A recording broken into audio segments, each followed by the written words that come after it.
Item número SCP-118 Classe do objeto Euclídeo Procedimentos Especiais de Contenção. Devido à quantidade e distribuição de SCP-118, é impossível conter todos os espécimes. Zonas vermelhas SCP-118 conhecidas devem ser bloqueadas contra o acesso de veículos navais e mergulhadores civis sob o pretexto de presença militar, ou outra justificativa plausível. Contatos com marinhas conhecidas por operar próximas às zonas vermelhas SCP-118 devem ser utilizados para minimizar a passagem de veículos militares pelas zonas vermelhas. Se alguma parte das áreas contidas nas zonas vermelhas possuir uma profundidade inferior a 1.500 metros, estas restrições devem se aplicar também a veículos aéreos. Toda e qualquer atividade humana nos arredores das zonas amarelas deve ser monitorada. Veículos e indivíduos não militares que se aproximarem das zonas vermelhas devem ser retirados. Nas zonas vermelhas e amarelas, o protocolo colheita tóxica deve ser seguido para garantir a remoção de dispositivos criados por SCP-118. Além disto, o protocolo vigia celular deve ser seguido para garantir a detecção precoce de zonas vermelhas emergentes. Amostras de SCP-118 podem ser armazenadas utilizando os protocolos padrão para contenção de SCPs microbióticos não virulentos. Descrição: SCP-118 é uma espécie de protista marinho capaz de montar dispositivos nucleares funcionais e autodetonáveis utilizando os materiais presentes na água do oceano. Embora SCP-118 seja desconhecido e não tenha sido classificado pela comunidade científica, seus espécimes se assemelham a protistas do Philoeuglenopita, mas com níveis significativamente ampliados de velocidade de deslocamento, capacidade de armazenamento de nutrientes e resistência à radiação alfa. Espécimes de SCP-118 foram encontrados em todos os oceanos e mares do mundo. Quando situado em um ambiente de água salgada habitável, espécimes de SCP-118 procuram materiais incluindo, mas não limitados a, ferro, prata, cobre, carbono, TNT e isótopos de urânio. Quando SCP-118 encontra algum material escolhido, o absorve em sua célula, utilizando métodos que variam conforme o tamanho do material. Átomos e moléculas isolados, a maioria das substâncias dissolvidas na água, são absorvidos pela membrana celular através do uso de bombas proteicas especializadas. Partículas maiores, mas ainda menores do que a célula, são ingeridas por fagocitose.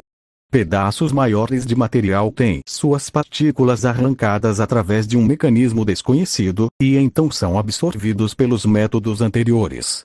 Esta mineração ocorre mesmo em substâncias sólidas e rígidas, como lingotes de metal.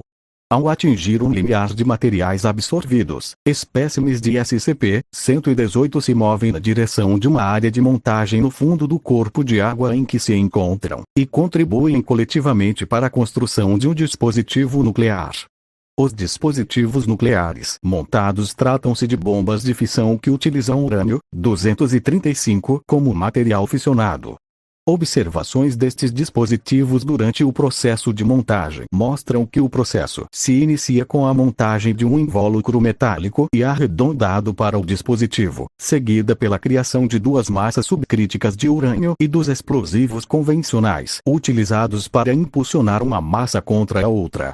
O mecanismo através do qual SCP-118 enriquece urânio coletado é, presentemente, desconhecido. Ver Adendo 4. O dispositivo é então finalizado com a montagem de um refletor de nêutrons de urânio-238 onde as duas massas de urânio irão se chocar e com a montagem de um mecanismo de detonação. SCP-118 parece montar os componentes necessários ao dispositivo, adicionando quantidades pequenas de material a uma semente minúscula, inicialmente, de material. Átomos e moléculas diferentes podem ser adicionadas ao mesmo componente e os dispositivos montados não são necessariamente homogêneos. Até o momento não se sabe se SCP-118 monta sobre a semente átomo por átomo ou adicionando fragmentos submicrométricos minúsculos. O mecanismo com o qual SCP-118 liga materiais à semente é desconhecido. O tempo de montagem depende do tamanho do dispositivo montado, das condições da água e da disponibilidade de minerais, mas observações sugerem uma média de 300 dias para um dispositivo de tamanho médio. Uma vez que o dispositivo nuclear seja concluído, SCP-118 detona o dispositivo, completando o circuito no mecanismo de detonação. Cerca de 90% das explosões nucleares registradas como provocadas por SCP-118 se encontraram no intervalo de 20 a 35 quilotoneladas, embora tenham sido relatadas emanações de 4 quilotoneladas a quilotoneladas.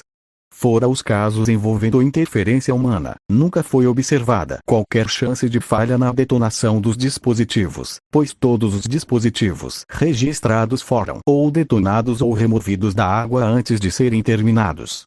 Os dispositivos construídos por SCP-118 parecem ser maiores que outros com potência e modelos similares criados por humanos, presumidamente por causa do efeito moderador de nêutrons provocado pela presença da água que separa as massas de urânio durante a construção. Uma área de montagem tipicamente possui entre 1 e 3 dispositivos em montagem em qualquer momento, embora áreas com até 6 dispositivos tenham sido observadas. Em zonas onde múltiplos dispositivos estejam sendo montados simultaneamente, os objetos encontram-se separados o suficiente para evitar que a detonação de um deles destrua ou dispare os outros. Embora a Fundação seja incapaz de impedir que civis e outras organizações adquiram amostras de SCP-118, sua similaridade superficial às espécies conhecidas, seus pequenos números, se comparados a todas as outras espécies de protistas marítimos, sua ausência de comportamento anômalo fora de corpos de água ricos em materiais e o monitoramento padrão da Fundação sobre as atividades científicas capazes de descobrir informações sobre espécies anômalas, garantem que a chance de que a natureza verdadeira de SCP-118 seja determinada através de amostras celulares seja mínima. Presentemente, existem 6 áreas de montagem de SCP-118 ativas conhecidas pela Fundação. Apesar de o surgimento e desaparecimento espontâneos de áreas de montagem terem sido observados, o consenso atual entre os pesquisadores atribuídos a SCP-118 é de que a eliminação de áreas de montagem é, no momento, impraticável sem produzir efeitos massivamente perceptíveis. Ver Registro de Experimento 118, Gama para mais informações. Por este motivo, a contenção deve ser estabelecida nas áreas de montagem de SCP-118, designadas zonas vermelhas, e nos arredores denominados zonas amarelas. Além disto, áreas com concentrações elevadas de SCP-118, zonas de interesse, devem ser monitoradas por indícios de áreas de montagem. Zonas de contenção de SCP-118 Zonas vermelhas ZV-1 Localização: Atlântico Central. Coordenadas: removido. Comandante da zona: Capitão Romanov. Nota: o incidente US ocorrerá km desta zona vermelha. ZV-2 Localização: Pacífico Norte. Coordenadas: removido. Comandante da zona: Capitão Chambers. ZV-4 Localização: Pacífico Sul. Coordenadas: removido. Comandante da zona: Capitão Knapp. ZV-5 Localização: Índico. Coordenadas: removido. Comandante da zona: Capitão Vaine. Nota: a proximidade e a rotas marítimas reduz a tolerância desta zona a explosões nucleares. ZV-6 Localização: Atlântico Norte. Coordenadas: removido. Comandante da zona: Capitão Fazil. Nota: a proximidade aos hidrofones ursosos reduz a tolerância desta zona a explosões nucleares. ZV-7 Localização: removido. Coordenadas: removido. Comandante da zona: Capitão. Nota: esta zona vermelha se encontra dentro dos limites da cidade de. Este fato, somado à baixa profundidade média desta zona, ao pesado tráfego marítimo nesta área, as tensões entre uma potência atômica, e a presença de funcionários e instalações da Fundação nesta área, fazem com que as detonações nucleares nesta zona vermelha sejam inaceitáveis. Além disto, o constante tráfego marítimo e aéreo no local fazem com que restringir o acesso à área seja impraticável. Zonas de interesse: ZDI, ZDI 1. N. L. Níveis de SCP-118 aumento cerca de 5% ao ano. A área da ZDI crescendo aproximadamente 3% ao ano. ZDI 3. N. O. ZDI cobre cerca de 20 poços petrolíferos. Níveis de SCP-118 e tamanho da ZDI estáveis no momento. Zonas extintas. ZZV 3. N. L. Antiga ZV 3. Último dispositivo montado em 1992, níveis de SCP-118 caíram para valores oceânicos médios em 2000 e. ZZDI 2. N. O. Antiga ZDI 2. Níveis de SCP-118 caíram para valores oceânicos médios em 1986. Adendo 118. 1. Após o incidente o raio de exclusão utilizado para designar zonas vermelhas foi ampliado. O protocolo de contenção colheita tóxica foi atualizado. Adendo 118. 2. Após a assinatura do Tratado de Proibição Parcial de Testes e do aumento no número e na potência de dispositivos de detecção atômica, as consequências de explosões nucleares causadas por SCP-118 pioraram. Os protocolos de contenção foram atualizados para refletir estes fatos. Adendo 118. 3. Devido aos custos significativos envolvidos na contenção das áreas vermelhas de SCP-118, o Conselho 5 solicitou experimentos buscando possíveis métodos de eliminar as áreas de montagem de SCP-118.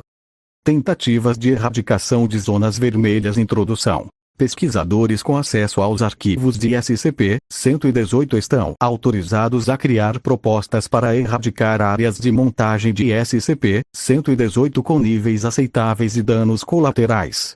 As propostas aprovadas pelo Conselho 5 serão executadas. Testes devem ser realizados na zona vermelha.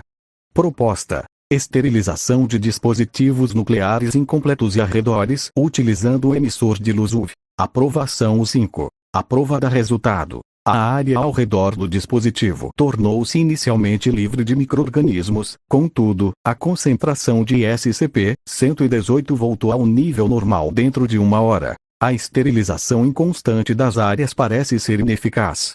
O método utilizado precisa manter a zona vermelha, ou pelo menos o fundo da zona, livre de SCP-118 por um período maior. Dr.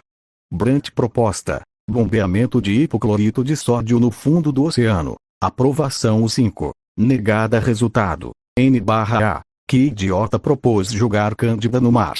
O produto vai se dispersar demais para funcionar. A quantidade necessária para reduzir os níveis de SCP-118 causaria danos ecológicos massivos. Dr. Klaus. Proposta pessoal: essa imagem de fundo é para ter thumbnail, pois não conseguir ter do jeito normal. Pessoal: essa imagem de fundo é para ter thumbnail, pois não conseguir ter do jeito normal. Pessoal: essa imagem de fundo é para ter thumbnail, pois não conseguir ter do jeito normal. Pessoal: essa imagem de fundo é para ter thumbnail, pois não conseguir ter do jeito normal. Pessoal: essa imagem de fundo é para ter thumbnail, pois não conseguir ter do jeito normal. Pessoal: essa imagem de fundo é para ter thumbnail, pois não conseguir ter do jeito normal. Pessoal: essa imagem de fundo é para ter thumbnail, pois não conseguir ter do jeito normal. Pessoal: essa imagem de fundo é para ter thumbnail, pois não conseguir ter do jeito normal. Pessoal: essa imagem de fundo é para ter thumbnail, pois não conseguir ter do jeito normal. Pessoal: essa imagem de fundo é para ter thumbnail, pois não conseguir ter do jeito normal. Pessoal: essa imagem de fundo é para ter thumbnail, pois não conseguir ter do jeito normal. Pessoal: essa imagem de fundo é para ter thumbnail, pois não conseguir ter do jeito normal. Pessoal: essa imagem de fundo é para ter thumbnail, pois não conseguir ter do jeito normal. Pessoal: essa imagem de fundo é para ter thumbnail, pois não conseguir ter do jeito normal. Pessoal: essa imagem de fundo é para ter thumbnail, pois não conseguir ter do jeito normal. Pessoal: essa imagem de fundo é para ter thumbnail, pois não conseguir ter do jeito normal.